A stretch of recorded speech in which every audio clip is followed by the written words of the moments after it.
How to activate voice mode on Claude AI.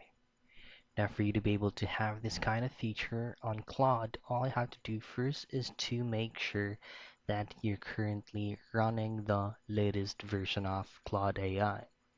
Now, just simply pull up your Google Play Store and then just simply find the Claude application and ensure that update button is not going to be visible in there. If it is, just simply tap on that and it will automatically update by itself.